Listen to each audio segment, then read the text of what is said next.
Hmm. Good evening. So, we were talking about religion and society. Now, since there are many new people, let me give you the introductory information that after completing today's topic, which we are halfway through, and this topic doesn't require your knowledge of thinkers and all that. So after that, we'll start with the second paper afresh for the new people. All right. And then you will do the first paper later on. Second paper means Indian society.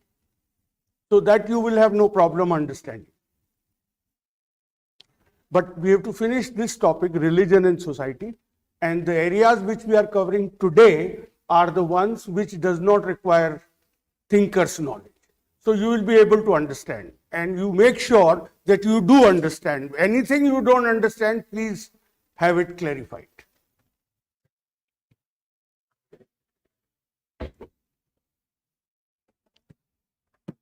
So, in this topic, religion and society, I'll first take up religious fundamentalism. And then I'll take up secularization.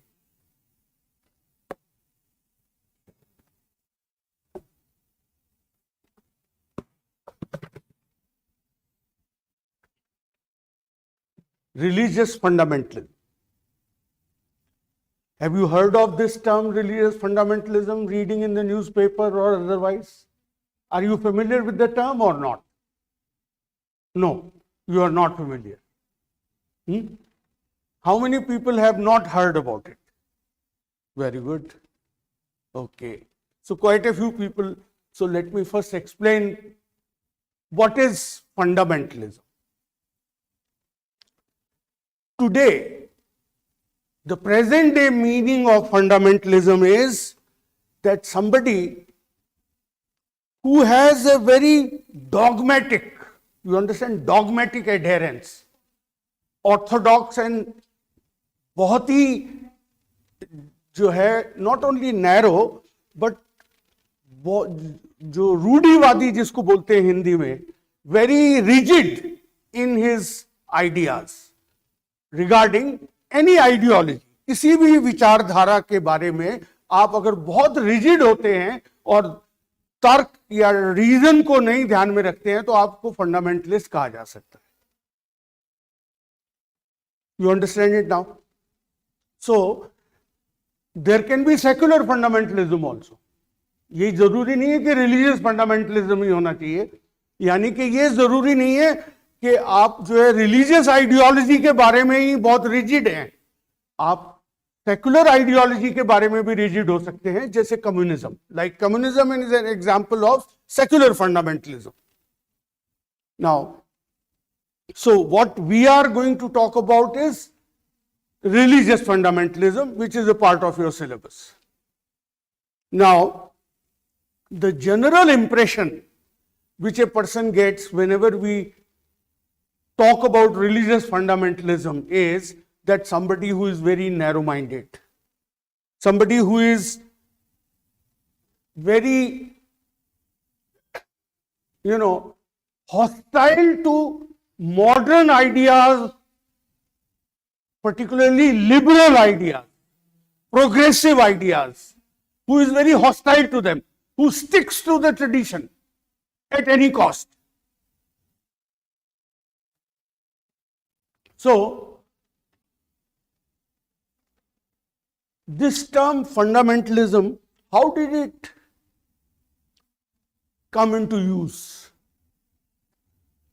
This is of American origin.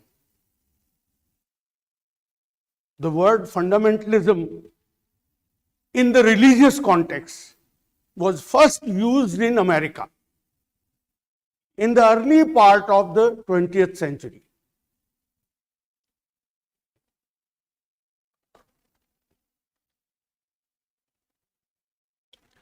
Now, let me give you a little background to help you understand. See, America consisted of people who were very dogmatic, very rigid about religion. Actually America बना ही religion के basis पे था कि Protestant तो आप जानते हैं ना, इज ए क्रिश्चियन सेक्ट. जो प्रोटेस्टेंट्स थे उनको परसिक्यूट किया जा रहा था यूरोप में. They were being punished by the kings. They used to be burned alive. So severe was the punishment. So to protect their faith, to protect their religion, they migrated all the way 3,000 miles across Atlantic and shifted to America. तो जो अपने धर्म के लिए इतनी sacrifice करके आया है, he would be very rigid about the religion. All right. Now, what happened that America remained an agrarian society, an agricultural society till late 19th century. और agricultural society में the life was governed by traditional Protestant beliefs. By around 1870, that means the later part of the 19th century, rapid industrialization began. जैसे industrialisation आया तो lifestyle started changing. How can industrial society survive? By becoming more and more consumerist. इसका मतलब समझे आप कि industrial society में जब तक लोग पागल होकर के चीजों को कंज्यूम नहीं करेंगे, इंडस्ट्रियल सोसाइटी चल ही नहीं सकती. कुछ भी इंडस्ट्री वाले प्रोड्यूस करें, वो एडवर्टाइजिंग करके उसको बेचते हैं और लोग उसको खरीद देते हैं. That is how industrial society can grow. So this is called the consumerist way of life. So as the consumerist way of life started developing, people started deviating, drifting away from religion. So that is what happened in the early 20th century. अब एक जो है precipitating event था. कोई चीज जब होती है तो कोई इवेंट होता है जो ट्रिगर कर देता है डेवलपमेंट्स को. तो there was a precipitating event that one teacher of biology was teaching Darwin's theory of evolution in the school. Now, Darwin's theory of evolution तो आप समझते हैं? नहीं समझते हैं. What is your academic background? जोर से बोलो. बायो. और फिर भी आप बायोलॉजिकल थ्योरी ऑफ इवोल्यूशन के बारे में फेमिलियर नहीं है. चलो, तो बायोलॉजिकल थ्योरी ऑफ इवोल्यूशन जो है डार्विन ने दी थी. उसमें उसने बताया कि कैसे different species of animals have emerge. Now Darwin's theory goes against the Christian belief.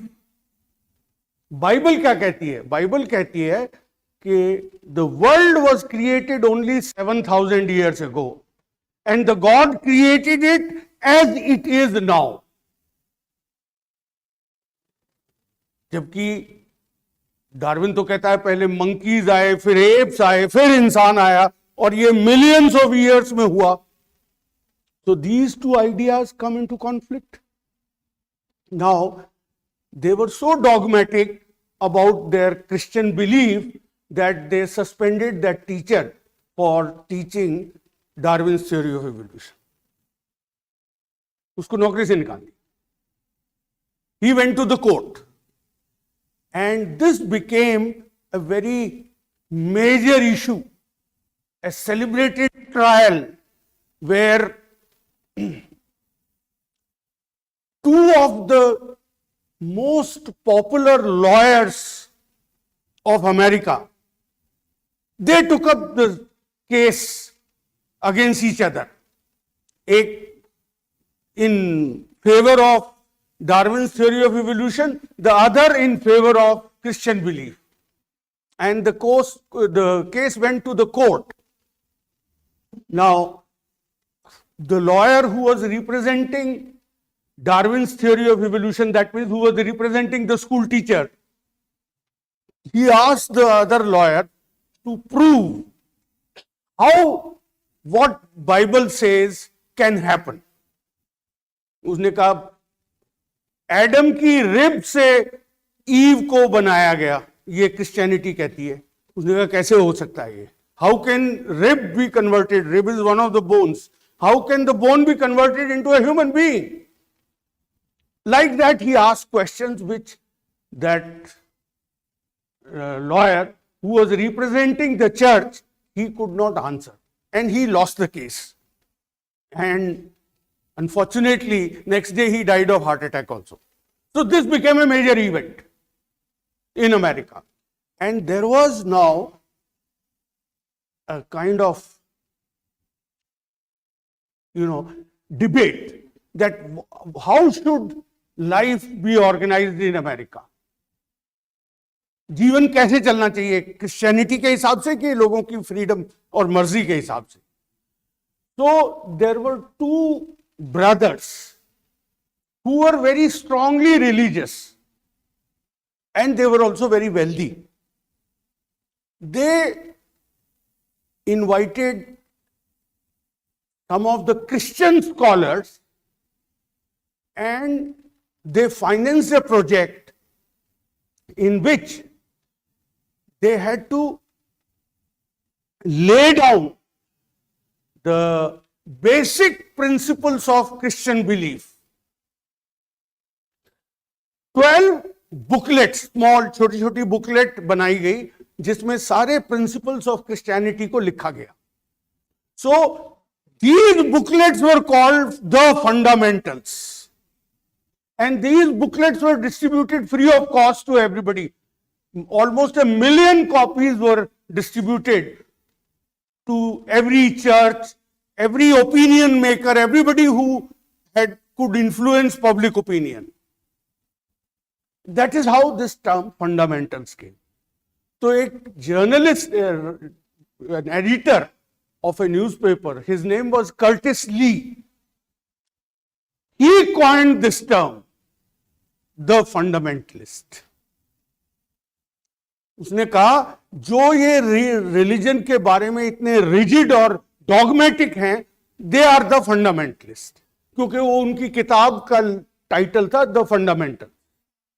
इस प्रकार से the word fundamentalism became popular. Alright, so it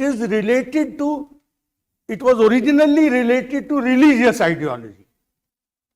That fundamentalists are people who tend to be very rigid, very dogmatic, very narrow-minded about religion. They do not tolerate any deviation. Now, it has been pointed out that the supporters of fundamentalism, they believe that their religion, their faith is under threat. उनके faith को खतरा है.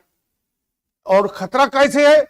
Liberal ideas of modernity, modern society के जो liberal ideas है, free ideas हैं, उनसे faith को खतरा है.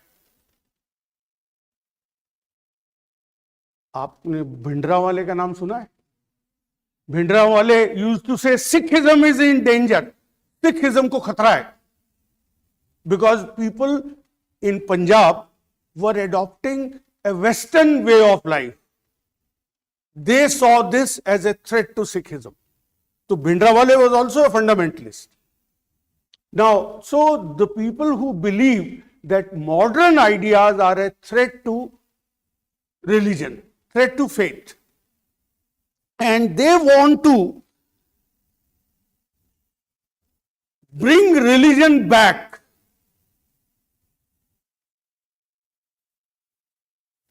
in public policy decisions, के जो गवर्नमेंट की जो पॉलिसीज हैं, लॉज हैं, दे should B governed bye religious ideology.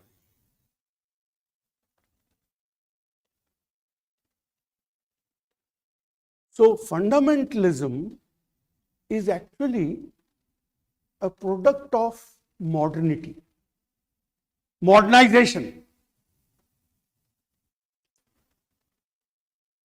Now, what is modernity?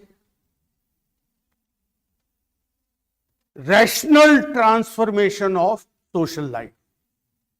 जैसे industrial society, science and technology develop हुई, so that led to changes in society. These changes in society that resulted because of the rise of industrial society, they have been referred to as modernization. All right.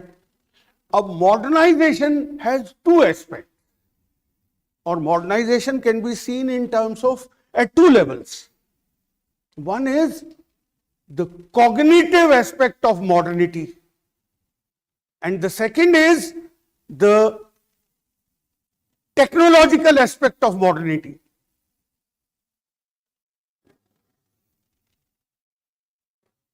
All right. इसका क्या मतलब हुआ? Using smartphone, using laptop computer, state of art technology in automobiles, ये सब technological aspect है. All right. AK-47 rifles, this is a technology which is characteristic of an industrial society.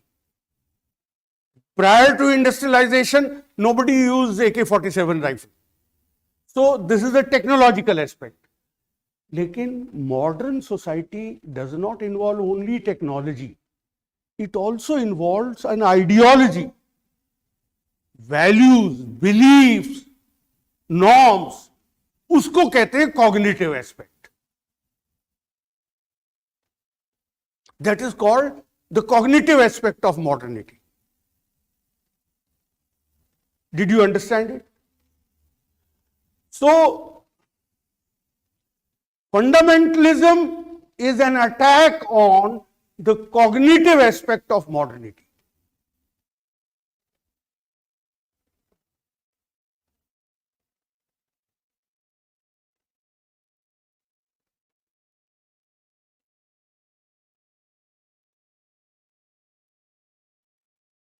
So actually, when modernization begins, it takes place in an uneven manner. Modernization tends to unfold in an uneven manner. कि कुछ चीज तो बदल जाती हैं, कुछ चीजें नहीं बदलती हैं. या अगर मैं आपको और सिंपल एग्जांपल दूं अनइवन चेंज का, कि मेरी एक टांग लंबी होने लग जाए, दूसरी टांग उसी साइज की रहे. ऑलराइट, तो मुझे ऐसे खड़ा होना पड़ेगा. That is unevenness, because of uneven. तो वही होता है मॉडर्नाइजेशन में, that the technological aspect changes very rapidly, but cognitive aspect resists change. See, आपको मैं एग्जांपल दूं कि people who use the latest smartphone, they also believe in caste system. Caste system traditional India का characteristic है. Smartphone technology is an aspect of modern society. तो but it is a technological aspect. लोग latest laptop लेके उसमें अपनी horoscope देखते हैं. Alright, horoscope is based ज्योतिष. तो ज्योतिष इज अनसाइंटिफिक. ऑलराइट, तो आप जो आपके बिलीफ है वो ट्रेडिशनल रहे, लेकिन टेक्नोलॉजी मॉडर्न हो. टेक्नोलॉजी के मॉडर्न होने में किसी को कोई प्रॉब्लम नहीं होती. वो फटाफट लोग उसको एब्जॉर्ब कर लेते हैं, एडॉप्ट कर लेते हैं. एक एग्जाम्पल जो एक British journalist who was working in India, he reported about Punjab, that Punjab modernized very rapidly as far as agricultural technology was concerned. The hybrid seeds and tractors, harvesters, threshers, all the modern equipment was used for increasing agricultural production. But belief system remained unchanged. Actually, technology के साथ it is demanded that advanced technology needs secularization. You should be secular in your outlook. But people do not easily change their beliefs. So, Mark Tully is the name of that British journalist. He wrote a book about Punjab. In that he says, Gyani Jail Singh, who was the chief minister at that time, in order to win elections, he said, I am going to bring the descendants of the horse of Guru Gobind Singh. मैं गुरु गोविंद सिंह जिस घोड़े पे सवारी करते थे उसका descendant लेके आऊंगा. ऑलराइट, जो एक हॉर्स लेके आऊंगा जो उससे गुरु गोविंद सिंह के घोड़े से रिलेटेड हो. और वो लेके आए एक हॉर्स, और उस हॉर्स को फिर जो है ग्रांड ट्रंक रोड जो पंजाब में है उस पर चलाया गया. तो thousands of people turned up, और जो हॉर्स का ड्रॉपिंग्स थी गोबर, उसको लोग घर उठा उठा के ले गए as memento. So their traditional belief exists with advanced technology. This is a fact. You can read in that book called Amritsar by Mark Tully. So changes tend to be uneven. Technological aspects change rapidly, while cognitive aspect, cognitive का मतलब होता है विचारधारा, value system. So those aspects change slowly. This is what happened in Afghanistan.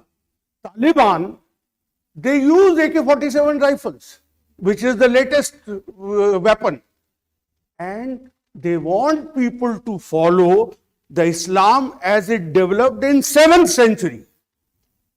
They don't try to adjust to the changes that has taken place in the 21st century. आज हम 21st century में रह के we adopt the belief system that exists in the 7th century.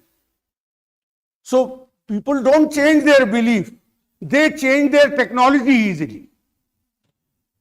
So religious fundamentalism is an example of that. ये क्या होता है? In sociology, there is a concept called cultural diffusion. Diffusion का मतलब होता है spreading. That when ideas or technology or way of life spreads in from one society to another society and brings about a change in the other society, that is called diffusion. जैसे India जो है अंग्रेजों के contact में आके we have changed so much. The idea of nation, idea of democracy, idea of modern technology, science, everything came out of the Western context. The language which I am using to talk to you is also of Western origin. So this kind of change is called diffusion. तो एक culture है या society है जो dominant है, और एक जो दूसरी सोसाइटी है वो सबसर्विएंट है, मतलब वो रिसीवर है. जैसे यहां पे Britain was the dominant society. Britain की टेक्नोलॉजी ज्यादा एडवांस थी, ब्रिटेन के पास पॉलिटिकल पावर थी, they were ruling India. So because of that ideas spread from Britain to India. Alright, western ideas they started. Now suppose this is India. So ideas came from Britain to India, and India got transformed. After the British rule, जो नया India बना, that was very different from the way India existed prior to the coming of the British. Clear? तो जब ये cultural traits, when they come towards the recipient culture, जो receiver है traits का, there are two aspects of culture. One, this is called periphery, and this is core. Periphery होती है less important, core होता है ज़्यादा important, more important. So ideas, as far as they are connected with the periphery, they get easily accepted. जो लोग denims पहनते हैं, denim jeans, ये अमेरिकन लाइफस्टाइल का हिस्सा है. वहां ब्लू कॉलर वर्कर जो होते थे वो ये कपड़ा यूज करते थे, इसीलिए उनको ब्लू कॉलर वर्कर कहा जाता. So people start wearing denims. It doesn't mean that their thinking is also Americanized. वहां पे वो थॉरोब्रेड इंडियन ही होते हैं, समझे. तो जीन्स जो है वो पेरिफेरल एस्पेक्ट है, denims, and thinking and values that is the core aspect. तो जब incoming trait attacks the core, so there is a rejection of this trait. Those traits which are related to periphery, they get accepted, but core values पे जो attack होता है उसको reject हो जाता है. इसको कहते हैं contra-acculturation. इस प्रोसेस को कहते हैं contra-acculturation. समझ गए आप contra-acculturation का मतलब? When there is diffusion taking place, when two societies come into contact with each other and one society disseminates or diffuses cultural traits to the other society, तो जो receiving society है, it will accept some parts of the new culture. Which part? Those which relate to periphery, but it will not accept those parts which relate to core. So those elements are rejected. All right. So this arrow in the reverse direction shows the rejection. So this kind of process where some parts of the incoming trait are rejected is called contra-acculturation. Has everyone understood it? Okay. So religious fundamentalism is a example of contra-acculturation. When we try to modernize, so we receive technology as well as we receive ideology, value system or the cognitive component. दोनों चीजें आती हैं. हम technology को तो adopt कर लेते हैं और कॉग्निटिव कंपोनेंट को रिजेक्ट करते हैं. That's what happened in Iran. Shah of Iran, when he got the petrodollars, he thought he will modernize Iran and make Iran a superpower. For that, he thought Iran must industrialize. तेल तो थोड़े दिन में खत्म हो जाएगा. So how would Iran become a powerful country? Only if it has a strong economy. So he started industrialization on a massive scale. And for that he imported technology from America. अब American technology के साथ American way of life भी आ गया. जब लोग Americanise हो गए तो लोगों ने traditional Islamic way of life को रिजेक्ट कर दिया. Those who came into contact because they admired the American way of life, they admired American technology, so they also admired the American value system. तो ऐसा कहा जाता है कि रमजान के महीने में नाइट क्लब्स में जो है लोग ड्रिंक करते थे और वो सब करते थे which goes against the values of Islam. तो उन्होंने they rejected that contra-acculturation. तो वहां Islamic fundamentalism led by Ayatollah Khomeini led to overthrow of the Shah of Iran, or they created what they called Islamic democracy. So they created a society which is governed purely by religious principles. This is an example of religious fundamentalism. Have you understood this? Now, So T.N. Madan,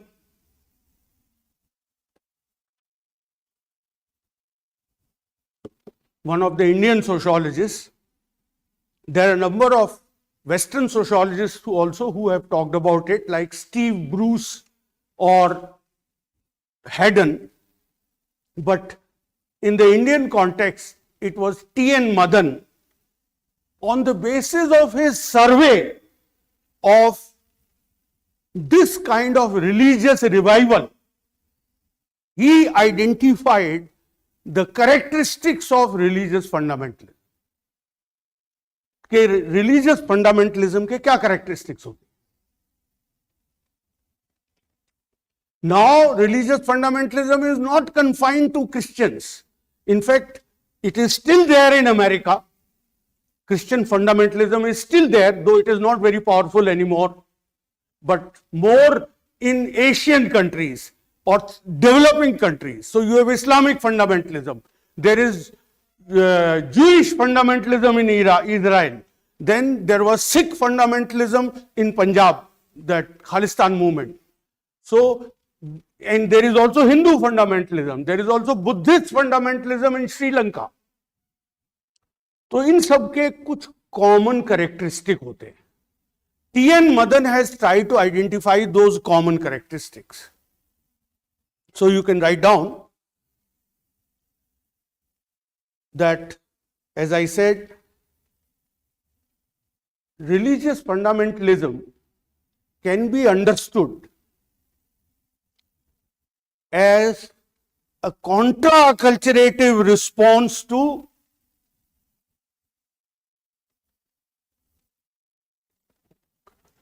cognitive component of modernity.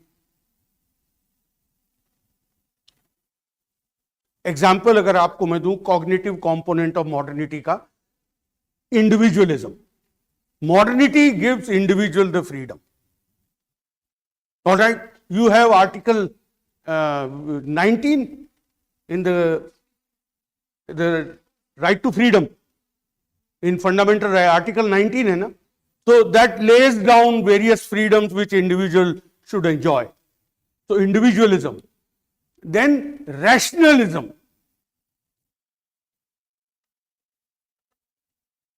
That you try to look at things based on reason and try to make things as efficient as possible. जैसे हर साल जो है the car that you buy उसका model बदल जाता है, and you have a new model, इसलिए आजकल रीसेल वैल्यू कारों की खत्म हो गई. इवन ए मर्सिडीज कार किसी ने 5 साल पहले ली हो तो you will get it for 10 lakhs because there is much advanced version of the car has already reached the market. So this is continuous concern with efficiency. Rationalism का मतलब होता है you try to make things more and more efficient. Then there is also egalitarianism, idea of equality.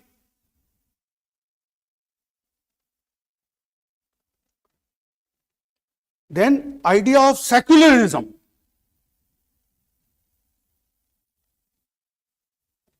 So these are the examples of the cognitive component of modernity. अब आप समझ गए?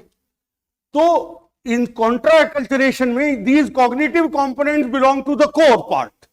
And when there is an attack on these, the traditional core by these ideas, जैसे caste system के खिलाफ egalitarianism और equality directly attacks caste system, equality directly attacks patriarchy, it says equality between men and women. तो this comes into conflict with traditional society. तो traditional society hits back. जैसे हरियाणा में वो खाप पंचायत जो है, दे unleash violence on their own children if they go against the tradition and they go in for an intercaste marriage. तो उनके माँ बाप ही उनको मरवा देते. तो this is how the tradition hits back. So contra-acculturation is a hit back of the tradition against the cognitive component of modernity. Now,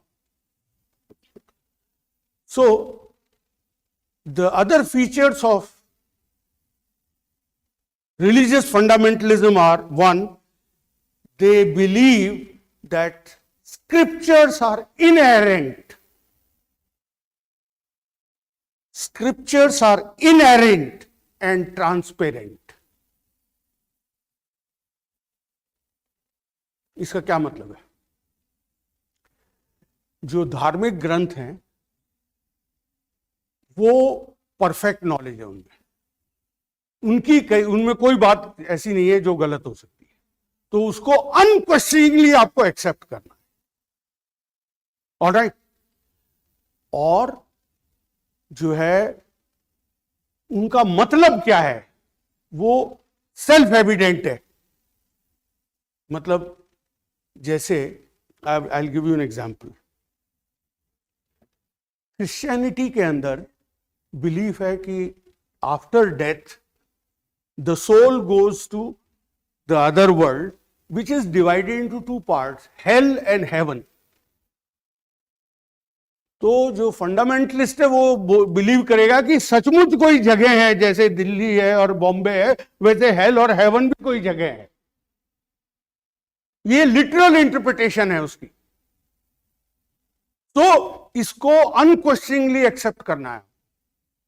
that is what they demand from their followers and they interpret the scriptures literally, कि जो लिखा है वो it's a description of fact.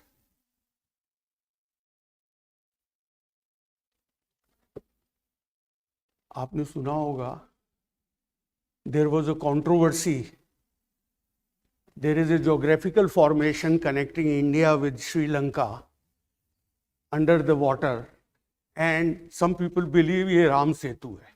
This is the bridge which lord Ram built to go to Sri Lanka to fight Ram. Now, scientists say it's a geographical formation, geological formation. But people who are fundamentalists, they believe that it actually represents the historical fact that at one time Lord Ram did build a bridge and crossed over to Lanka. So, a literal interpretation. Then, they regard the present day society as morally and culturally decadent.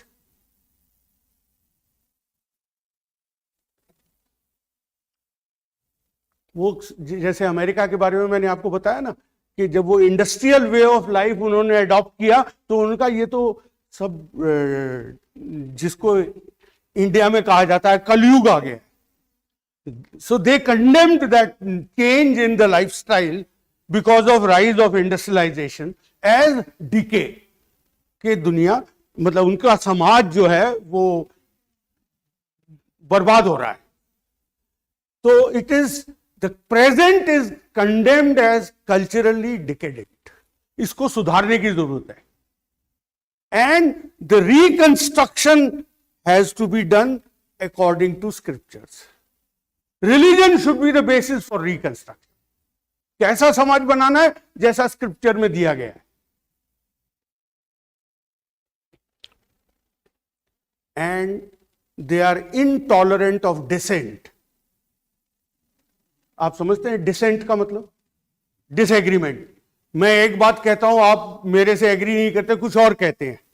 तो the fundamentalist do not tolerate decent.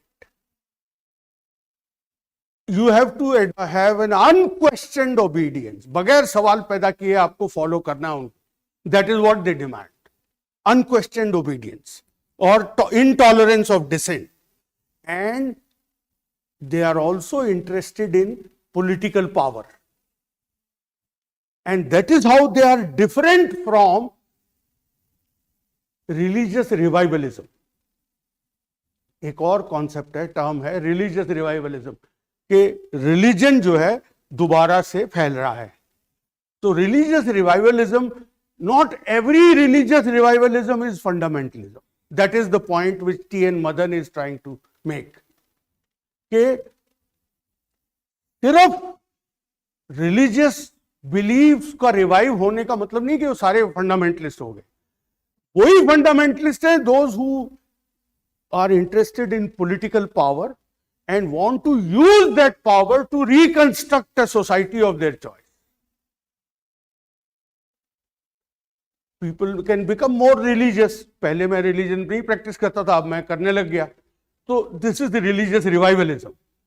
या पहले मैं church नहीं जाता था या मंदिर नहीं जाता था, अब जाने लग गया.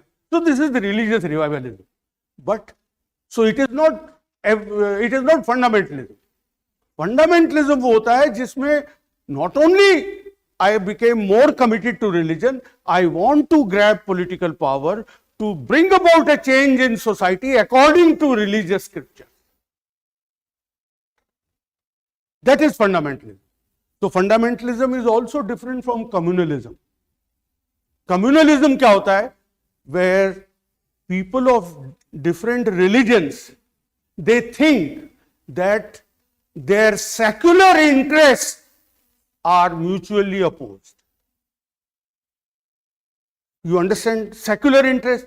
कि उनका business का interest, economic interest, political interest, social interest. So if their religions are different, their interests are also different. And these interests tend to be mutually opposed. That is why they fight. So communalism leads to conflict. Now, fundamentalism may lead to communalism, may not lead to communalism. Communalism कहाँ आता है? जहाँ बहुत सारे religion होते हैं. Where there are more than one religion in the society, like India.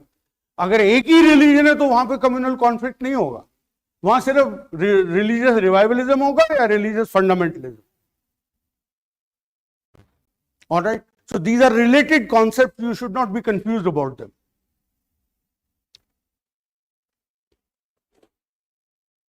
Is that clear? Now, what are the causes of religious fundamentalism? ऐसा क्यों होता है? Religious fundamentalism क्यों develop होता है? To some extent, the fundamentalist tendency is inherent in religion. क्योंकि religion हमेशा tradition bound होता है.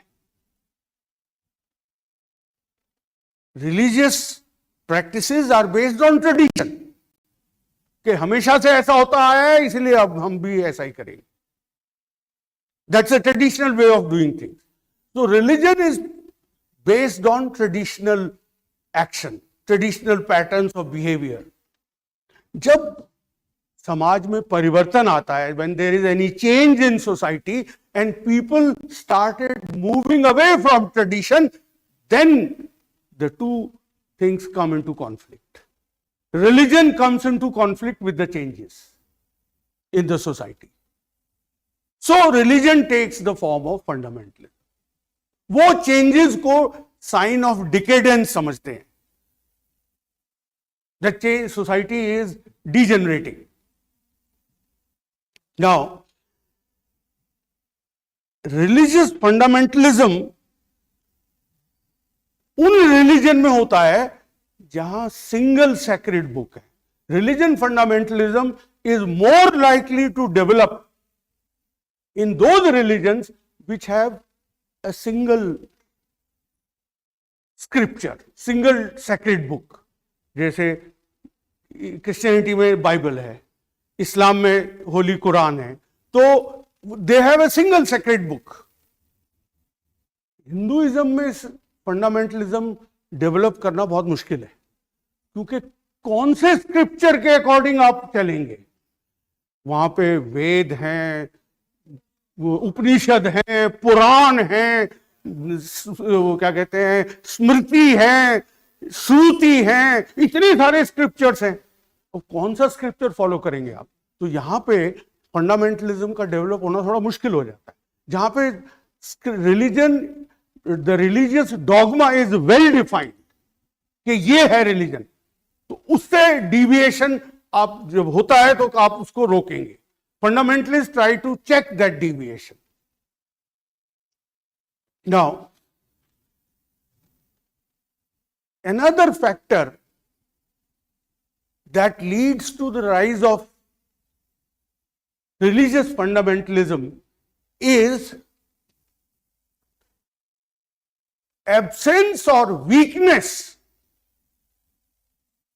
of secular civil society.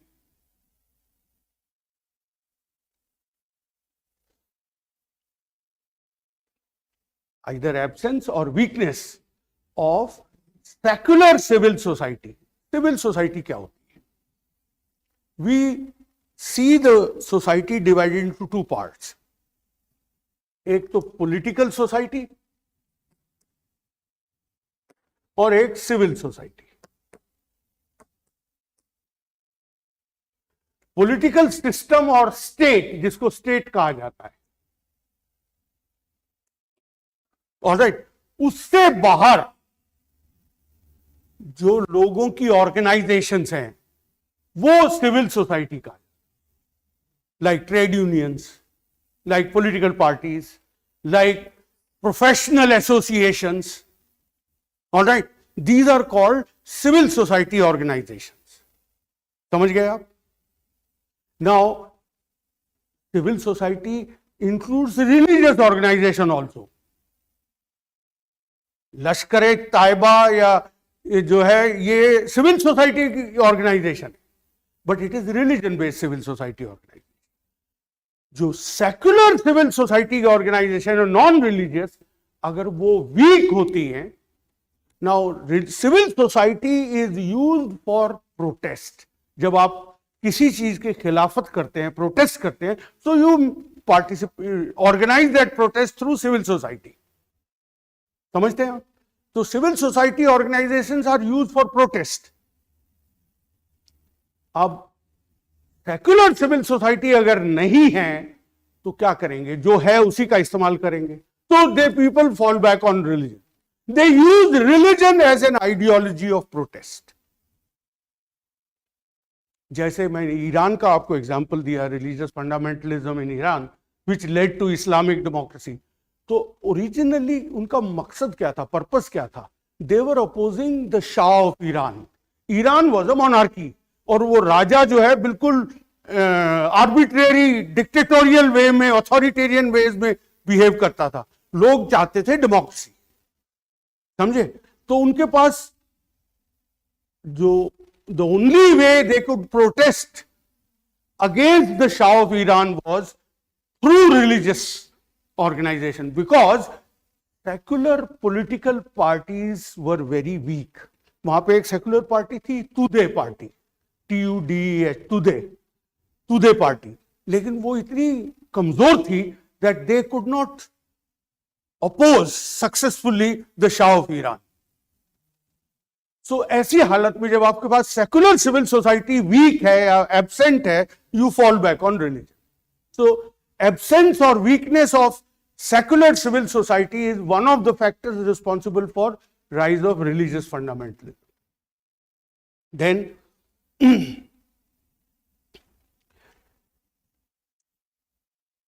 when the interpretation of the scripture is open to people's views. जैसे, let me first give you the example and then I'll put it in words. Christianity में जहां Protestant लोग हैं वहां तो religious fundamentalism develop हुआ, लेकिन जहां कैथोलिक्स हैं, रोमन कैथोलिक्स, वहां रिलीजियस फंडामेंटलिज्म नहीं आया. The reason being, what is the meaning of Bible, that has to be decided. Alright, in Catholicism there is Pope, he is the final authority. वो कहेगा जो मैं कहता हूं वही सच है. तो वो फंडामेंटलिस्ट इंटरप्रिटेशन का स्कोप नहीं है. जहां पे where there is no central authority to interpret the scriptures, like in Protestant sects of Christianity. So there different people start interpreting religion according to their view, और वो कहते हैं जो हमारा व्यू है वही ठीक व्यू है. So that is how fundamentalism developed. So Protestantism में fundamentalism आया, Catholicism में fundamentalism नहीं आया. देन पीपल, अब फंडामेंटलिज्म को डेवलप होने के लिए यही नहीं है कि somebody should interpret the scripture, follower भी तो चाहिए। वो सक्सेसफुल तभी तो होगा जब लोग उनको फॉलो करेंगे फंडामेंटलिस्ट को। कौन फॉलो करेगा? Those who are unhappy with the present, those who are dissatisfied, those who are not being benefited by the present society. अगर अनएम्प्लॉयड यूथ बहुत है, वो कहेगा कि ये प्रेजेंट फंडामेंटलिस्ट लीडर कहेगा follow me, follow the scripture and your problem would be solved, I will resolve all your problem. तो कहेंगे यार ये तो कोई रास्ता दिखा रहा है, he is talking about scriptures, he must be right. That is how Taliban is doing in Afghanistan. So people must be deprived. People must have some reason to be unhappy. Only then they are likely to follow a fundamentalist ideology. Then there is also the need for a charismatic leader. Fundamentalism successful तब होता है जब वो leader जो है, people develop total faith in a leader कि he is going to be the man, he is the man who will save us from misfortune. They develop in the charismatic, charisma होता करिश्मा, करिश्मा को ही Greek में charisma कहा गया है, Arabic में इसको करिश्मा कहा गया है। तो ये ये ऐसा मान लिया जाता है कि इस आदमी में करिश्मा है, ये सुपर ह्यूमन है, जैसे गांधी को लोग महात्मा कहते थे, उसका कैरिज्मेटिक इमेज थी कि he can solve our problems, so people followed him en masse. So the presence of a charismatic leader is another factor which leads to the popularity of fundamentalist ideology.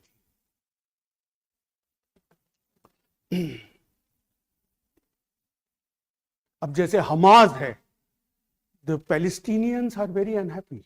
They are being persecuted by Israel. All right. So they are ready to follow the Hamas leaders because they are promising them कि we'll solve your problem, we'll fight on your behalf, we'll get you your that promised land and separate nation for yourself. तो वो क्योंकि दुखी है तो वो Hamas के blind followers हो गए। Hamas is also an example of religious fundamentalism.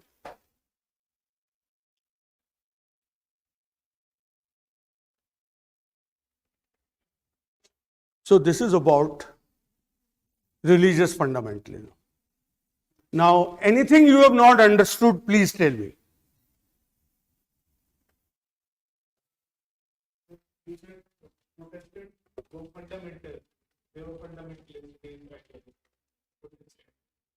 See, what I said was that this fundamentalism, its origin can be traced to America, the beginning of fundamentalism.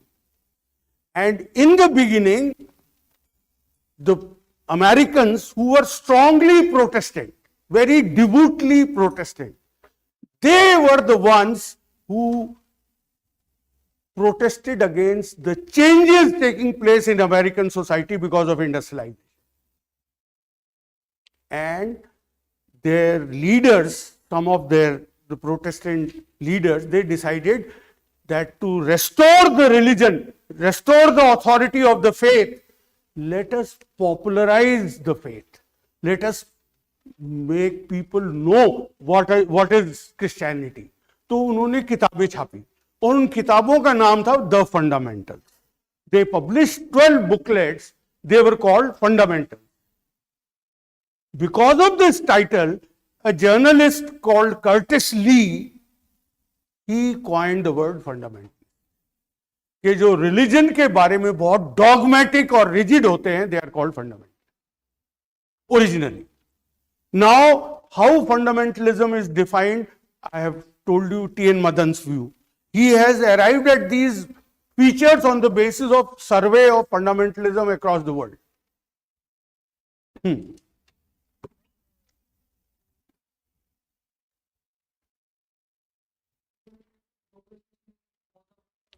Yes, globalization, because globalization is making modernity global. So fundamentalism is also global. That's why I cited examples to you कि Israel में fundamentalism है, श्रीलंका में Buddhist fundamentalism है, पंजाब में Sikh fundamentalism था. तो because modernity is global, so fundamentalism is global, because fundamentalism is a protest against the cognitive component of modernity. They accept the technological component but reject the cognitive component.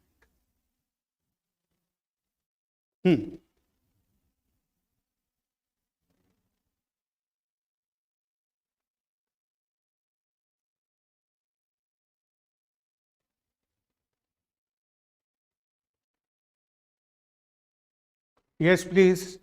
Any other question?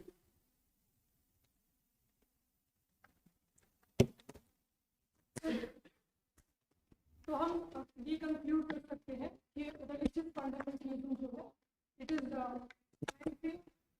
In developing societies, क्योंकि वहां पर अब modernity की idea emerge हो गई, right? अब industrialization. Please say it again. Religious fundamentalism is? Religious fundamentalism developing societies में इसीलिए ज्यादा है. हाँ. For example middle eastern area में या एशिया में भी. Because tradition is more strong in these societies. America में भी है fundamentalism. It is called the new Christian right wing Christian groups. They are there, but they are not very powerful. They are not very influential in America. But in third world countries or developing countries, because they are more strongly traditional, और वहां पे जब modernisation आ रहा है, so people are moving away from tradition which is seen as a threat to the core element of culture. उन्हें लगता है कि उनका faith is in danger, as I said. So the once they see a threat to the faith, they try to revive the faith and try to create a society based on that faith as they have interpreted it.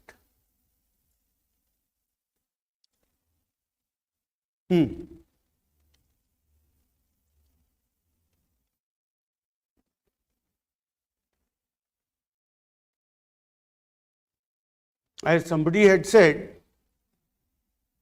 in the case of Islamic fundamentalism, that it is Wahhabi Islam which is in conflict with modernity. But Sufi Islam is not in conflict with modernity. And the tomorrow's Islam is going to be Sufi Islam, not Wahhabi Islam. जोर से बोलो. Sufi Islam जो है, yeah, that can be, adapted to the demands of modernization. Sufi Islam. Unlike that, the Wahhabi Islam is very rigid and cannot adapt to the demands of modernization. अब modernization तो सब जगह हो रहा है, सबको modern technology चाहिए, सबको affluence चाहिए, सबको industrialization चाहिए. So there is nobody who wants to live in the primitive or the traditional way of life. So you have to refashion, or you have to adjust your cognitive component to the demands of modernization. So it is not that Islam will go away. Islam will definitely survive and prosper, but will change its character as Christianity has changed its character. Christianity also came into conflict with these changes. So in fact, the origin of fundamentalism is in Christian country only.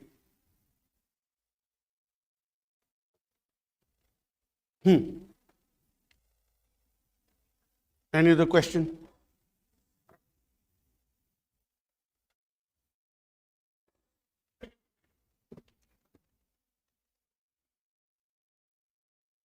No more questions? All right. So we can move on to the next topic, that is secularization.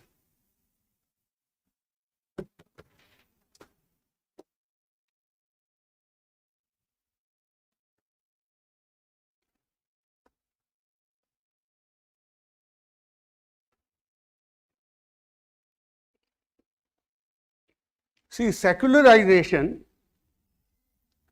is an aspect of modernity.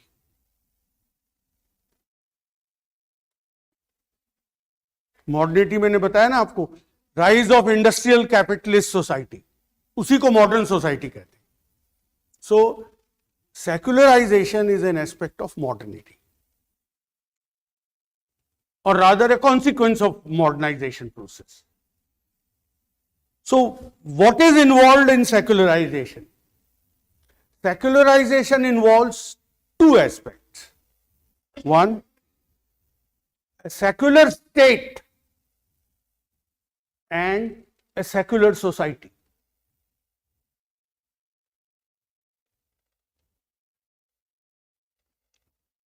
A secular state and a secular society. State तो आप समझते हैं ना, the political system. तो what are the characteristics of a secular state and secular society? First, we'll talk about the secular state.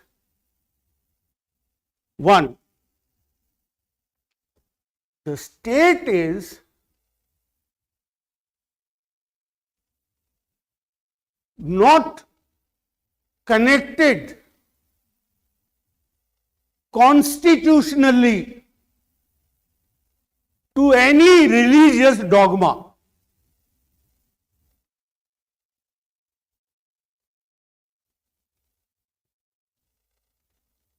जो political system है वो किसी भी रिलीजियस आइडियोलॉजी या रिलीजियस डॉगमा से कनेक्टेड नहीं है कॉन्स्टिट्यूशनली. ऑलराइट, ये समझ गए आप इसका मतलब? Okay, then the laws are made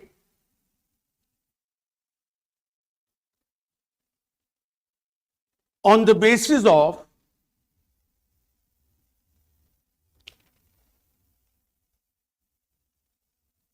rational humanistic principles.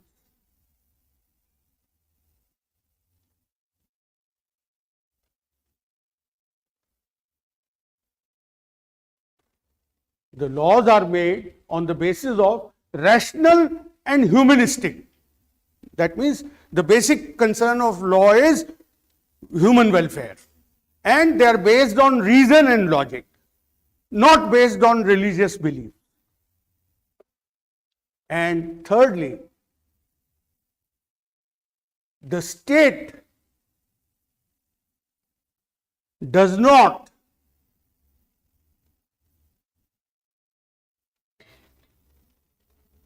discriminate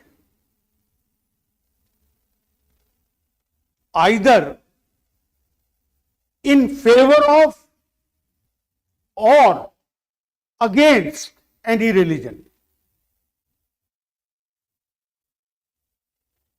The state does not try to promote a particular religious ideology, nor does it discriminate against any religion. So such kind of, and it guarantees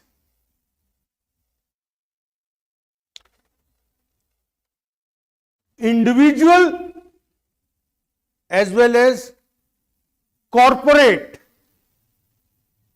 freedom of religion.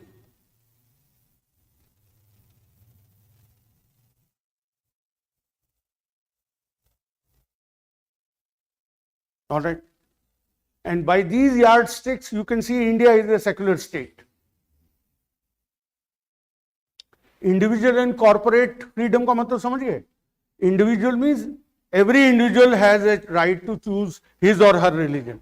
And corporate का मतलब the religious group also can promote and develop their religion. They can propagate their religion. Now, on the other hand, the secular society means a society in which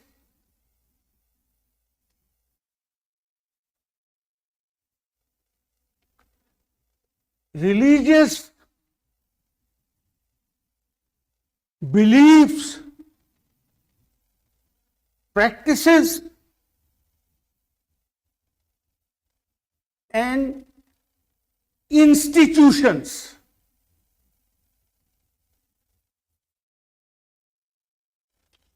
decline in social significance, or you can say the social significance of religious beliefs, practices, and institution declines.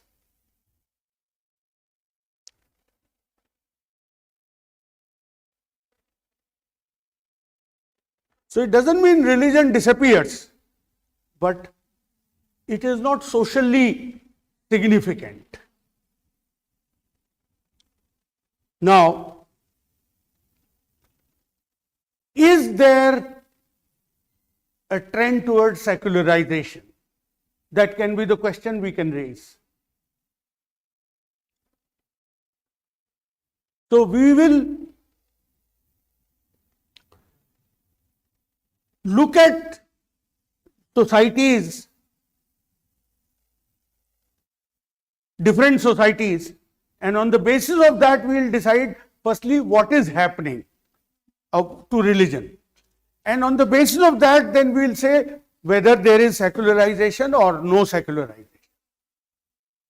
Now, this is undoubtedly true that religion is changing. Religion is a part of society. When the whole society changes, religion would also change. So there has been significant changes in religion. Now, one change which has been noticed in some parts of Europe. Now, actually, the changes are there, but they don't present a very uniform picture. Different societies tend to show different trends.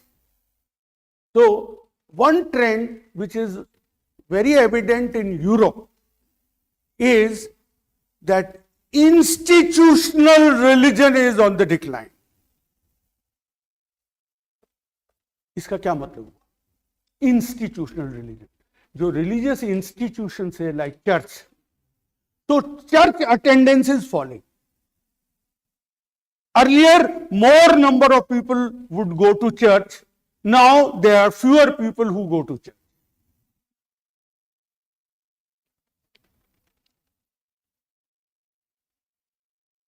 So church attendance is on the decline. Some people consider this as an example of secularization. But there are others who question this idea. They say church attendance is not based on religious sentiment alone. In traditional societies where people lived in the neighborhood communities, church was a center of interaction with the people living in the neighborhood. So people went to church because it was considered respectable and it provided them interaction with their neighbors, with the members of the community. That is why they went to church. There is a Hindi film song where the heroine is singing, मैं तुझसे मिलने आई मंदिर जाने के बहाने से. So there are various reasons why people go to temple.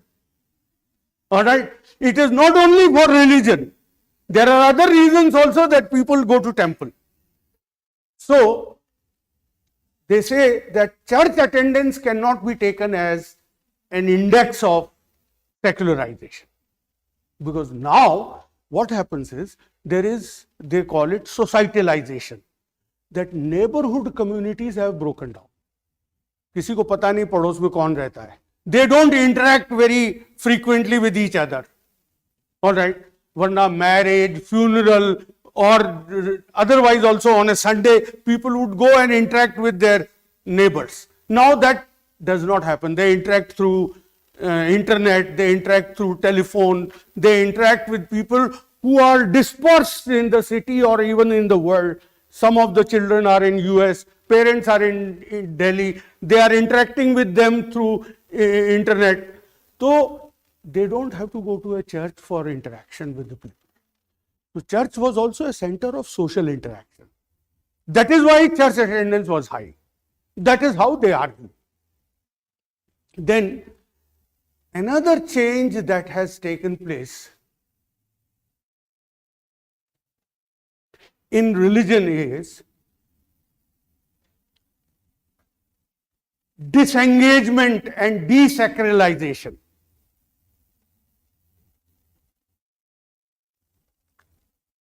Disengagement and desacralization. It is not desecularization, desacralization. Sacral. It is derived from the word sacred. Religion is based on the notion of sacred. Now, with the growth of science and technology, the notion of sacred has declined. अब आप बरसात को ये नहीं कहते कि lord Indra's doing it is, rather you think of artificial rain by seeding the cloud. अभी जब वो पराली बर्निंग से दिल्ली एयर क्वालिटी इंडेक्स बहुत खराब हो गया था, तो उन्होंने कहा कि हम रेन करवाएंगे, तो आर्टिफिशियल रेन. तो now we don't think of rain as sacred phenomena कि लॉर्ड इंद्र जो है बैठे हुए हैं स्वर्ग में, वो जो है बरसात कराते हैं.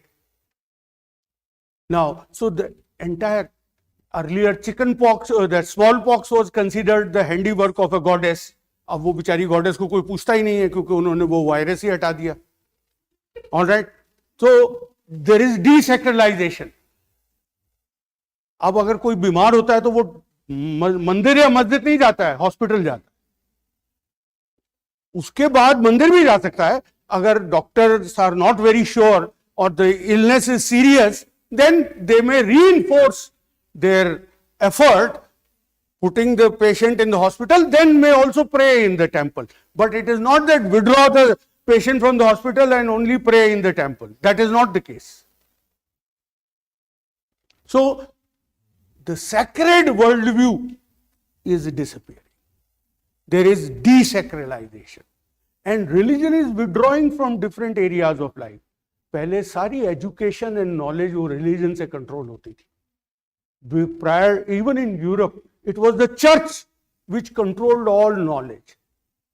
दे डिफाइंड व्हाट इज ट्रूथ. आपने वो सुना होगा गैलीलियो के केस में जो हुआ था, उससे गैलीलियो से पहले it was believed that sun goes around the earth. तो that was the view propagated by church. तो जब गैलीलियो ने कहा कि नहीं it is the earth that goes around the sun, तो उन्होंने कहा तेरे को फांसी पे लटका देंगे. He had to take his words back. तो church used to control all knowledge and ideas. Now church has lost that control. Religious authority is no longer in control of dominant ideas. आजकल लोग काशी विद्यापीठ में नहीं जाते हैं, Banaras Hindu university में जाते हैं, BHU में जाते हैं. तो वहां पर वो ब्राह्मणिकल नॉलेज नहीं पढ़ते हैं, शूद्रा नॉलेज पढ़ते हैं. जो ट्रेडिशनल इंडिया में आर्टिसंस जो थे उनको शूद्र कहा जाता था, है ना. तो इंजीनियर्स क्या होते हैं? Highly skilled artisan.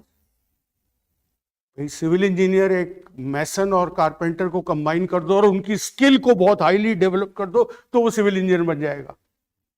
तो जो है टेक्सटाइल इंजीनियर एक वीवर होगा. So people prefer to go in for this worldly skills rather than learning Vedas.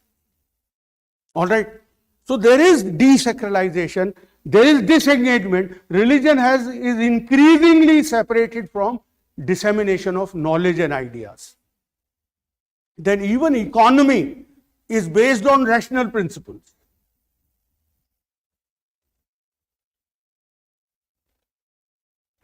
वो बात अलग है कि आपको जब डर होता है तो आप रिलीजन भी साथ में प्रैक्टिस कर लेते हैं एज एन एड ऑन. जैसे साउथ में वो बोलते हैं कि लॉर्ड वेंकटेश्वरा की बहुत मान्यता है.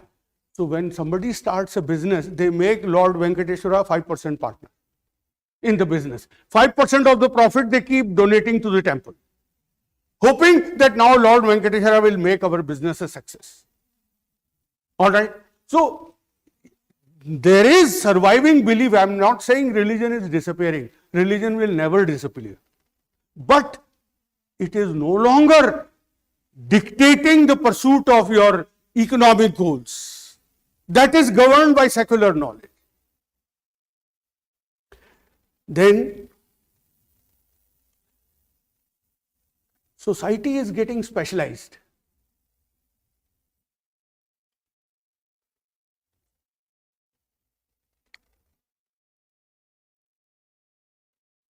So every institution is concerned only with the specialized area.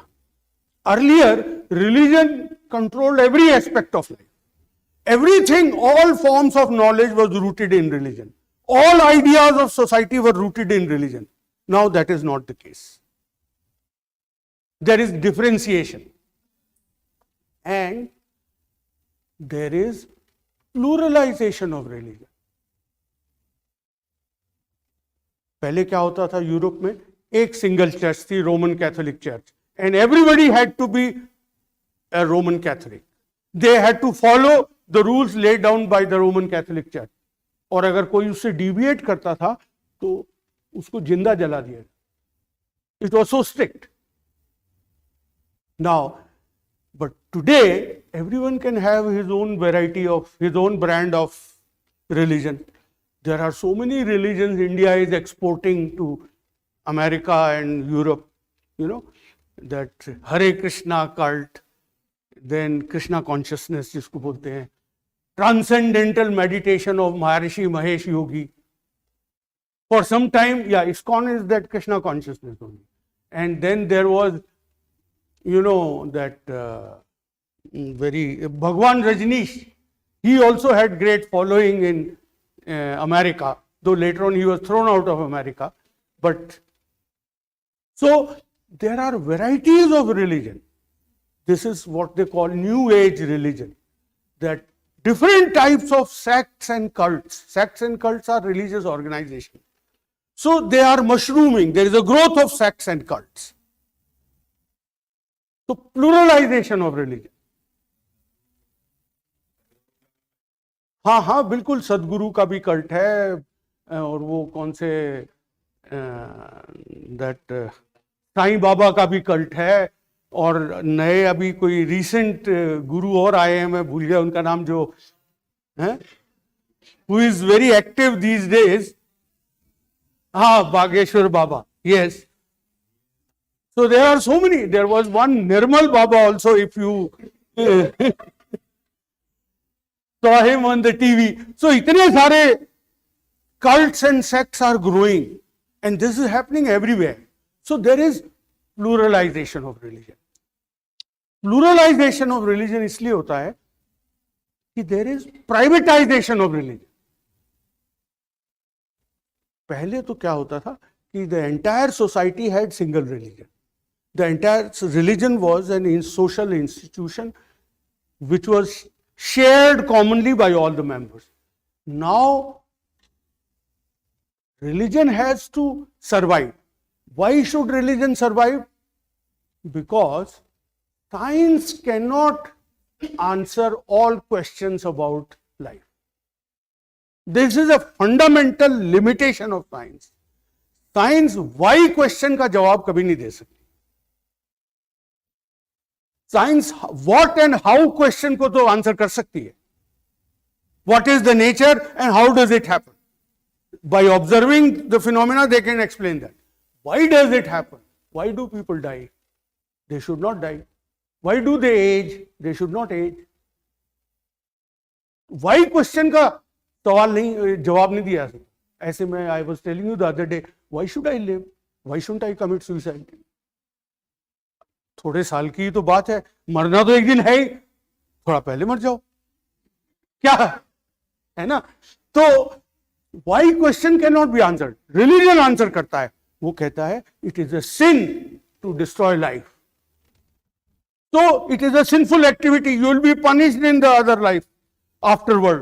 They say there is punarjanm and you will be punished in that. तो इसलिए ऐसा मत करो. So religion regulates. Religion gives an answer. Science cannot answer. Science ये तो बताते हैं कि सुसाइड करनी है तो साइनाइड बहुत इफेक्टिव है. It will kill you instantly. तो एफिशिएंट तरीका तो बता देगी, लेकिन करनी चाहिए कि नहीं करनी चाहिए ये साइंस नहीं बता पाएगी. So religion has to be there, but it becomes more privatized. Like it depends on private freedom and choice. मैं किसी भी religion को follow कर सकता. So there is a sociologist called Peter Berger. उसने कहा है that plausibility structure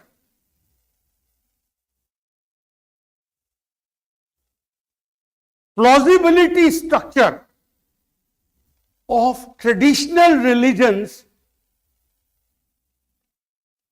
has broken down.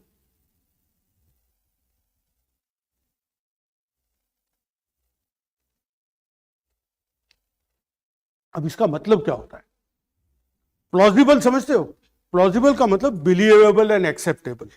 मैं कुछ बात कहूं, आप कहेंगे ये प्लॉजिबल नहीं लग रही है, ये बिलीवेबल नहीं है ना? तो उसको व्हेन सम आइडिया और belief is not believable, we say it is not plausible. तो जो पीटर बर्जर का कहना है कि रिलीजियस आइडियाज जो हैं उनकी प्लॉजिबिलिटी जो है सोसाइटी पे डिपेंड करती है. किस टाइप के समाज, किस टाइप की सोसाइटी में वो आइडियाज डेवलप हो रहे हैं. The plausibility of ideas depend on the nature of society. तो जो ट्रेडिशनल रिलीजियस आइडियाज हैं, they are no longer plausible in the modern society because of the changes that have taken place. The traditional religious ideas no longer appear plausible. तो उनको आपको change करके नए religious ideas में believe करना है, उस आइडियाज में जो मॉडर्निटी के साथ कंपैटिबल है. जैसे this is what is leading to internal secularization in religion.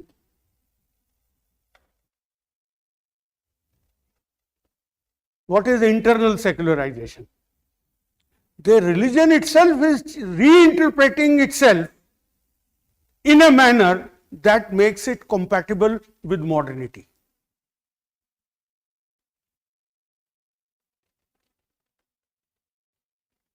If you remember last lecture, I gave you an example of how religion is adjusting to science. Science faith healing को नहीं मानती.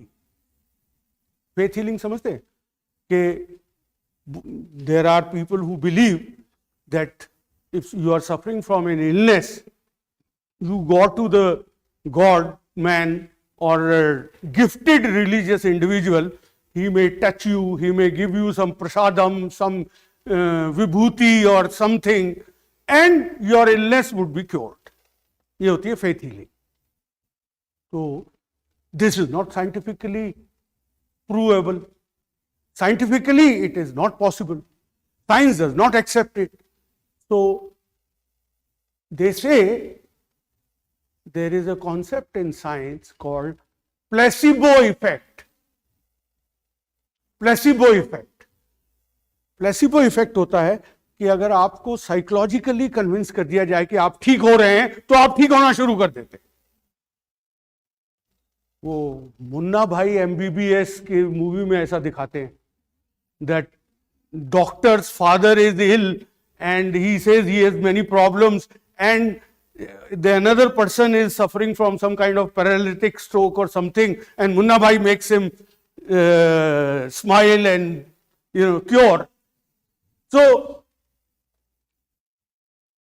This is called placebo effect. Doctors frequently ऐसा करते हैं. जब आप किसी doctor के पास जाएंगे और you complain about an illness which can not be identified, तो वो क्या करेगा, आपको मल्टीविटामिन टैबलेट्स दे देगा। ऑलराइट, और आप जब घर में एक हफ्ता टैबलेट खाएंगे तो वो पूछेगा क्या हुआ, आप कहेंगे मैं बिल्कुल ठीक हो गया। तो इट्स साइकोलॉजिकल। तो फेथ हीलिंग का रोल भी psychological. Psychologically it makes you believe that you are okay, so you become okay.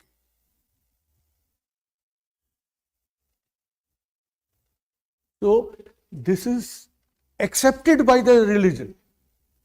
Similarly, transcendental meditation जो है महर्षि महेश योगी का रिलीजियस कल्ट, उसमें वो कहते हैं कि आप मेडिटेशन करो तो आपकी हार्ट बीट्स जो है स्टेबलाइज होंगी, you will not have a heart attack, and your efficiency as a business executive will increase. You will earn more. Religion was not creating for curing heart and earning more. That was not the original purpose of religion. Religion was supposed to be a means of gaining moksha. But that moksha idea has been abandoned. They are now relating it to the practical goals of this life, the secular goals. In Navaratras, I was passing by a temple and they were singing very loudly on the mic about the goddess. Oh, क्या कहते हैं? माला माल करती, खुशहाल करती. The goddess will make you rich and happy. So, the purpose of the goal of religion are being redefined in a manner that they become compatible with the secular goals. This is called internal secularization of religion. So, as they say, the omnipotent God has changed into God of gaps. पहले तो omnipotent God का concept था, everything is done by God. Now, as long as technology is concerned and technology is foolproof, you don't need God. Only where technology fails, there you go to the God. अगर किसी को cancer हो गया है तो God की जरूरत पड़ती है, जुकाम हो गया तो जरूरत नहीं पड़ती. ऑलराइट, क्योंकि वहां टेक्नोलॉजी फेल हो रही है. Medical technology is not able to cure cancer और एड्स और समथिंग. और जब एड्स पहली बार डिस्कवर हुआ in 1980s it was, I clearly remember that the Church of England requested the government to allocate more funds to develop a new vaccine to cure AIDS. Unlike that, in the 14th century when there was plague started from England first, and it killed half the population of England. So the church said that it is the divine wrath of the God or divine wrath, गुस्सा है भगवान का, तो pray and propitiate the God. So it asked people to go to churches and pray continuously. Now they didn't ask them to go to church and pray. They said, go and get yourself vaccinated. So this is internal secularization of religion. Religion is changing to come to terms with secular world. And this is also true of developing societies where you find very high degree of religious revivalism. That life goals are becoming secular only. Purpose of life is to achieve goals of this world, not moksha. Nobody wants to think of moksha. The moksha is seen in being able to buy a Mercedes car. So you must have a career, you must have business, you must have a startup which turns into a unicorn, and so on. So goals are becoming this worldly. And people are also accepting science because it is more efficient than religious solutions. Religion also provides solutions, but scientific solutions are found to be more efficient than religious solutions. For example, if you are suffering from an illness, it is antibiotics that is more efficient than simply going and praying in the temple. So people are accepting technology and science in the developing countries also. But at the same time, because of uneven modernization, there is religious revivalism. For example, there is growth of identity politics. Identity means the way you describe or define yourself. जैसे मैं कहूँगा कि मैं हिंदू हूँ, कोई कहेगा कि मैं मुस्लिम हूँ, कोई कहेगा मैं क्रिश्चियन हूँ, या कोई कहेगा मैं ब्राह्मण हूँ. So these are characteristics which you acquire by birth, and they define your identity. So the politics in the third world countries like India is increasingly becoming identity based. The reason being that because of liberalization, you know liberalization, economic reforms, the economic changes, market economy that has been introduced again, in say in India by Manmohan Singh in 1990s. So in this scenario, government has very little role in changing people's lives or little ability to give benefit to people, because state is withdrawing itself. पहले तो state सबको नौकरी देती थी, now public sector में भी नौकरियां खत्म हो गई हैं. Most of the clerical jobs are out now. Civil services are the only few jobs which are surviving. Otherwise, most employment is moving to the private sector. Even government offices, now they go in for contract labor. They, give contracts to private.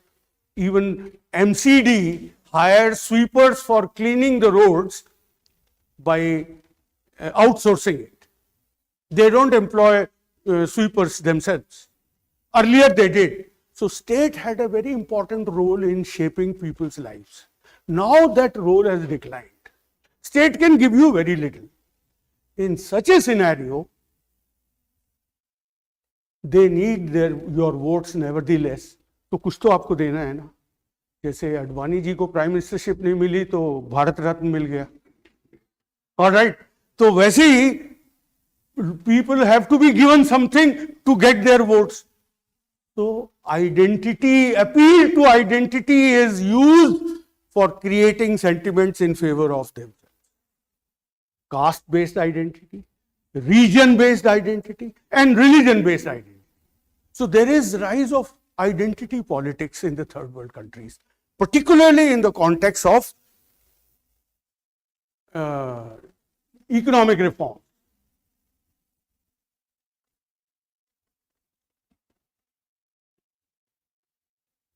So therefore, there is religious revivalism.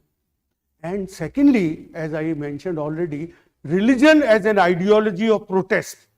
पहले दो important ideologies थी which were used for protesting. Communism or Marxism and nationalism. अब communism तो vanish हो गया है, communism collapsed. Communism has lost all appeal.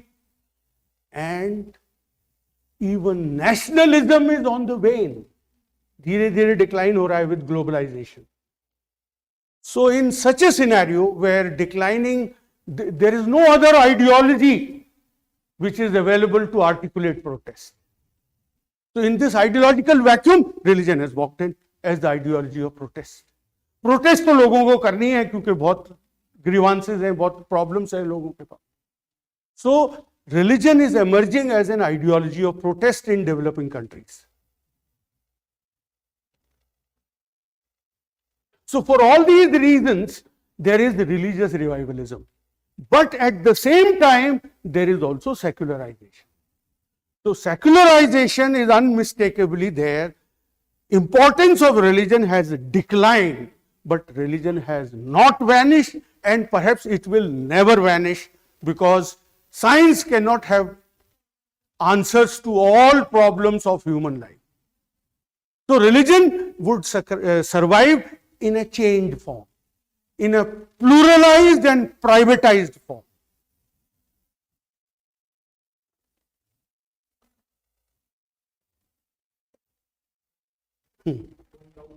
Yes. Nationalistic ideology is different from religious ideology because more often than not, religious ideologies are, nationalist ideologies are underpinned by religious ideology.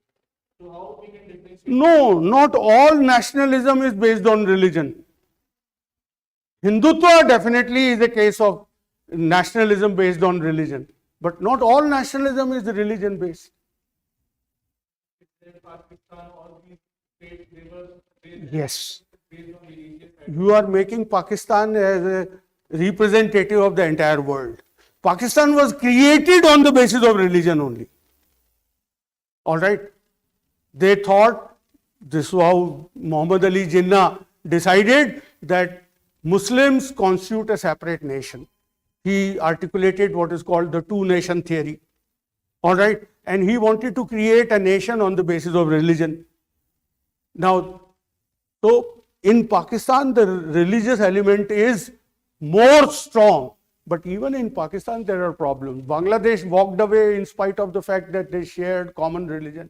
And if you have been following developments in Pakistan, you know the Muslims who went from India to Pakistan, even today they are called muhajir. Muhajir means refugee. We have made refugees prime ministers. They have not yet removed that label from migrant Muslims as muhajir. And muhajir has a separate party. Altaf Hussain was the leader of muhajir movement, Qawmi movement. And he said, looking at the present scenario in Pakistan, partition was a historic blunder. There should not have been a partition. So it was primarily to suit the interest of few leaders that nation was divided. All right. So religion remains strong in Pakistan because that is the only binding force between Baluchis, Sindhis, Pashtuns, Punjabis. These are diverse ethnic groups which have a lot of differences among them, except that they have a single religion. But religion alone is not strong enough to bind people. That is why they are seeking separation. Baluchistan is a problem. Iran and attack on Iran and Iran's attack on Baluchistan is rooted in the separatist movement of Baluchis. Iran is harboring those terrorists who want a separate Baluchistan. All right. And Pakistan is also harboring those Baluchi terrorists who want to separate Balochistan from Iran and join it with Balochistan in Pakistan. So religion is not a strong enough force to cement people with different ethnicity. So they are desperately trying to keep Pakistan united by appealing to. That is the only thing they share in common. Even in that there are problems. The Shias and Sunnis are as much in conflict with each other as Muslims and non-Muslims. You use the term uneven development of modernity. Yes. Between uneven development of modernity and identity-based politics. Yes. Ideally, secularization is you can say, a fundamental characteristic of modernity. Democracy cannot exist without equality, and therefore all religious groups should be treated equal. And democracy also believes in freedom, and therefore all people should have freedom to pursue their religion. This is the very fundamental feature of democracy. And democracy is an indispensable part of modernity. You remember Parsons, when we discussed Parsons' theory of change, that transition to modern stage is completed only with the establishment of liberal democracy. So, democracy, whose phone is this? Outside phone. I think it is inside. Somebody's phone is ringing. Aapka? उसको बंद कर लो भाई, बंद है, अच्छा हाँ, what was I saying, it disturbs the, हाँ, what was your question, say it again. हाँ, तो democracy demands that there must be secular parties based on secular ideology, all right, and based on secular ideology they must mobilize people for votes in terms of their secular interests. But when that does not happen, India's party system is defunct. कितनी पार्टियां हैं India में? There are 23 parties in UPA, 22 in NDA, and many more outside. All right, everybody is a party. So, Gandhi had played a very historic role of forging a unity among parts. आपने jigsaw puzzle देखा है? As a child, you play fixing things to make different kind of structures. The parts have to be connected with each other. So Gandhi it was a jigsaw puzzle. India is divided into factions. India is not a homogeneous, unified society. India has never been a nation before 1947. So he forged an alliance of different groups, and on the basis of something called a common minimum program. Now that unity has broken down, and in the absence of that, there are no parties which are based on secular ideology and principled pursuit of interest based on democratic conventions. But at the same time, we are still having a democracy. It's a great achievement that democracy has survived in India. So what people do is they go for the shortcut. अब आपको जाति के base पे लोगों से vote लेना बहुत मुश्किल नहीं है, कुछ करने की जरूरत नहीं है, सिर्फ जाति सिंबल को अपील करना है. कास्ट, तो caste is one. Then religion, you just have to appeal to people's religious symbols and you get vote. You don't have to do anything. Especially when you fail to do anything, you rely more on such things. लोग मोदी जी के बारे में कहते हैं उन्होंने इतनी promises की थी, उनका क्या हुआ? उन्होंने कहा था 2 करोड़ जॉब देंगे. All those kind of things. So state is not able to deliver. So yet you need votes. So you appeal to religious sentiment, you appeal to regional identity. वो महाराष्ट्र में कहते हैं Maharashtra, Mumbai for Maharashtrian. So they are appealing to regionalism. So either you appeal to region, religion or caste to get votes. तो democracy है उसका मतलब modernisation है, लेकिन party system stable party system नहीं है.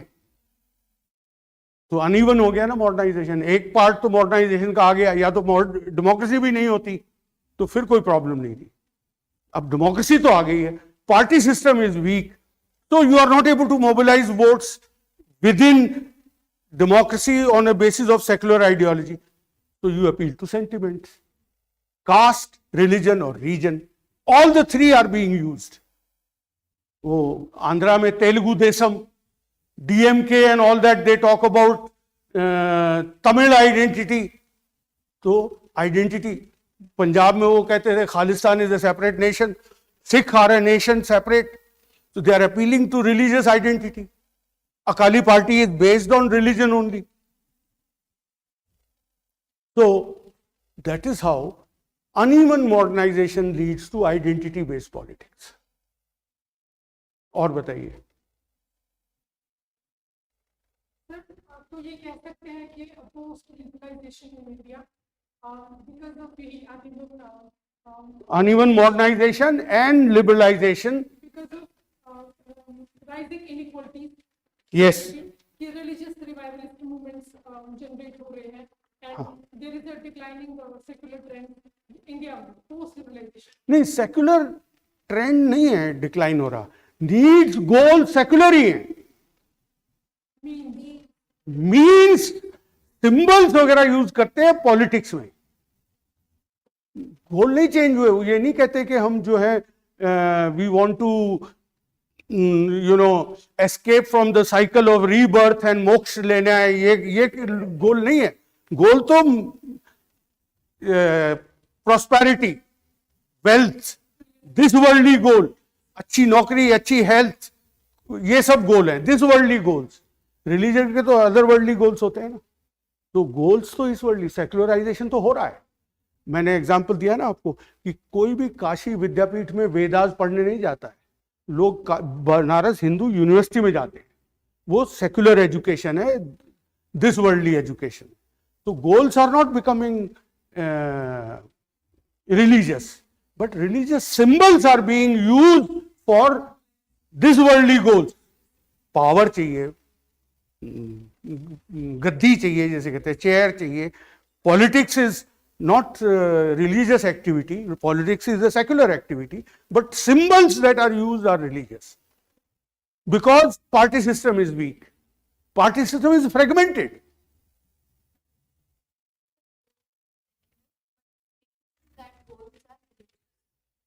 Only symbolism, appealing to religious symbols and identities, and not only religious, caste भी ऐसी है। कास्ट में भी तो आइडेंटिटी ही है। People appeal to caste sentiment. वो कहते हैं मराठा ग्लोरिफिकेशन ऑफ शिवाजी, वो they are appealing to the caste based identity. अब वो मराठा का रिजर्वेशन की बात हो रही है, तो they are appealing to caste based identity and they have given nobel prize to Karpoori Thakur also. Karpoori Thakur को जानते हैं हम? He was an OBC leader. तो बिहार पॉलिटिक्स में, क्योंकि वहाँ ओबीसी कास्ट काफ़ी न्यूमरस हैं, तो to win their votes you are appealing to caste based sentiment. तो people either appeal to caste. अब कांग्रेस तो ओपनली कह रही है कि हम कास्ट सेंसस कराएंगे और रिजर्वेशन उसके हिसाब से देंगे। अब नौकरी में रिजर्वेशन का क्या मीनिंग रह गया है? Government jobs are vanishing, private sector does not give jobs on the basis of reservation. तो नौकरियों में, बट इट इज सिंबॉलिक कि कुछ थोड़ा सेटिस्फैक्शन मिल जाता है कि कुछ तो मिला हमें। So caste-based reservation is an example of identity-based politics.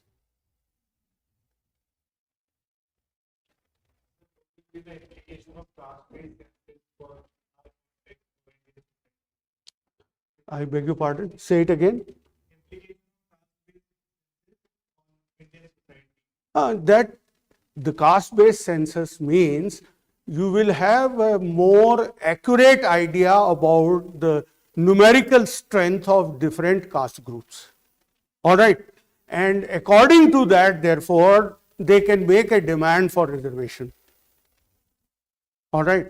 तो वो जैसे सुप्रीम कोर्ट ने कहा था कि भाई 50% से ज्यादा रिजर्वेशन नहीं होनी चाहिए।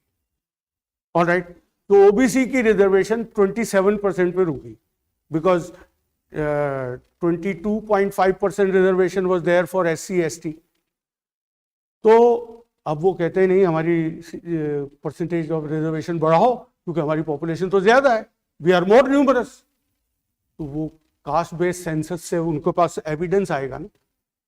31 was the last caste based census in India, उसके बाद कास्ट बेस्ड एन्यूमरेशन नहीं हुआ है। तो now they want that in the present demographic scenario we must identify the strength of different caste and accordingly they should be given reservation.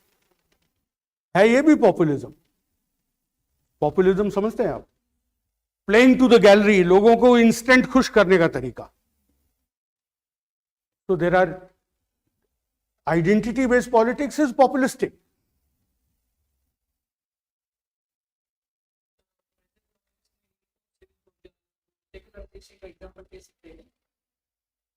क्या क्या क्या? Uniform civil code. हाँ, यूनिफॉर्म सिविल कोड कहाँ है? नहीं, अभी तो यूनिफॉर्म सिविल कोड कैसे बनेगा वही नहीं पता। किसके कोड को आप यूनिफॉर्म कर लगाएंगे? कौन सा कोड होगा? वो कौन डिसाइड करेगा? यू हैव टू, अगर आपको किसी कोड को सबने फॉलो करना है तो they must give their consent. अब वो हिंदू कोड होगा कि इस्लामिक कोड होगा कि क्रिश्चियन कोड होगा, वो ये निकालने में दिक्कत आएगी। तभी तो कोर्ट ने ही कहा था the situation is not yet ripe for uniform civil code.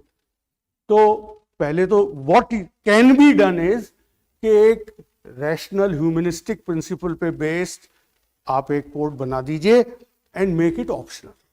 जो इसको फॉलो करना चाहे वो फॉलो कर सकते। Alright, otherwise you can not force a particular code on somebody, फिर तो डेमोक्रेसी नहीं रहेगी।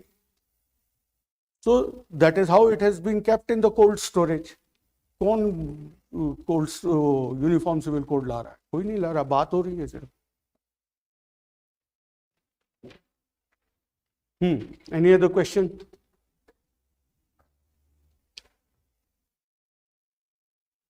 No more questions? All right. So tomorrow onwards we'll start with paper 2. All right. इसमें थोड़ा small bit is left out, that is वो monism और sect and cult. बाकी सब मैंने करा दिया है, that I will take up some time. Alright, thank you.